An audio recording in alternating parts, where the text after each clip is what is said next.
Audio Jungle.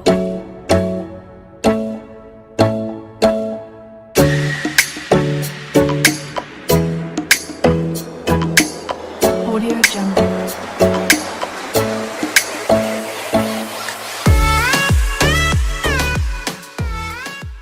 What is up guys, it's Dino here and today I'm back at it with another video.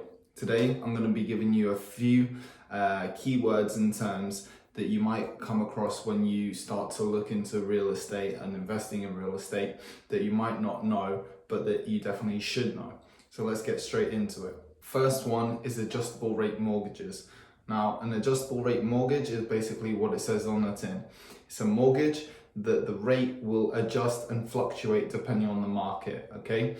So some months or over a certain period of time, the interest rate might be high, but then in a few months' time, the interest rate might be low. It depends on how you see this for yourself and for your investments. Personally, I prefer fixed term mortgages because, you know, it's a certain rate for an amount of time, whether it's 2 years, 5 years, whatever it may be, and you know what your payments are going to be for that period of time.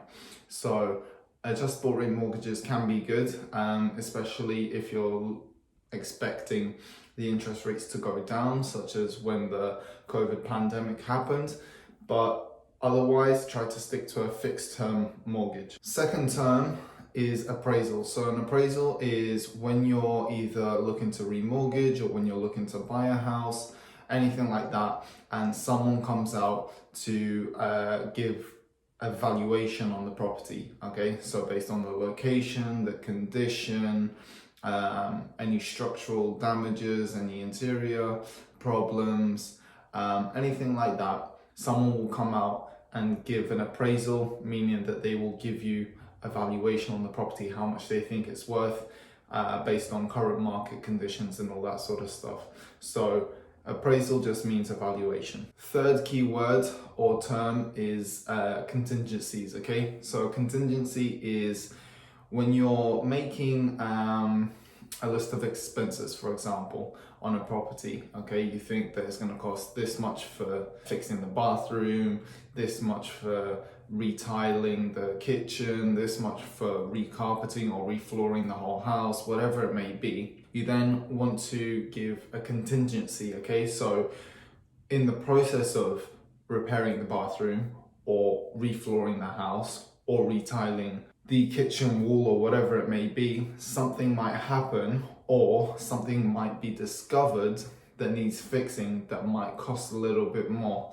So contingency is basically a buffer. So allowing yourself, if the cost is £5,000, you might put in a 10% contingency in there, £500, just in case anything extra pops up that might cost you more money.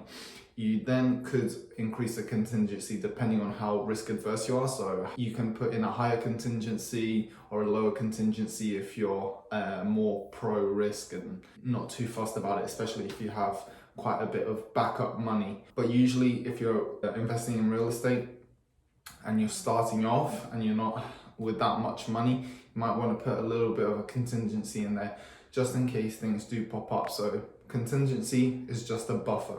Okay, the next term is equity. So equity is when you're buying a house, how much of that house have you purchased versus how much is a loan. So how much do you own in the house?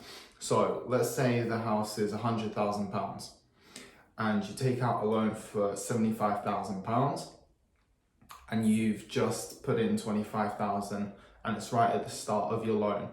You put in 25,000 out of the 100,000, so you own 25% equity. You have 25% equity, as in 25% of it is yours.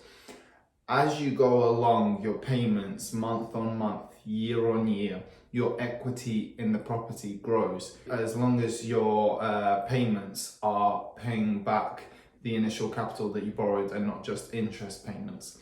So as you go along month on month, year on year, you're gaining equity in the property until you've paid it off 100%. The next term is refinancing. So with refinancing, you are basically either getting money out to reinvest or to use yourself, whether it might be to pay off some bills, get a car, but usually people who refinance, hopefully, are smart to either refinance to reinvest or to either renovate the house. So when you're refinancing, essentially you're pulling out equity. So your equity, the term that we just talked about, goes down because you're borrowing more on it. Okay, it's not an extra loan, it's just you're pulling out equity that you have to use that money in cash to do something with it, whether it might be buy another house, renovate the house that you've got, whatever it may be. Okay, so here are going to be some terms now that some people really want to use and need to use for their calculations but don't know what they are or what they mean. So the first one is gross yield. Now, gross yield is simply what percentage do you make from your rent based on the purchase price. So if the rent is £8,000 a year gross without taking any expenses away from it, and the house costs £100,000, you divide the 8,000 by the 100,000, times that by 100, and that gives you your gross yield, okay, as a percentage. Your net yield is similar to your gross yield, except you take away from the gross rent your expenses each month, okay, or per year, and then you, if you've done it per month, multiply it by 12 to get the yearly net rent. If you've done it yearly, you've already got it.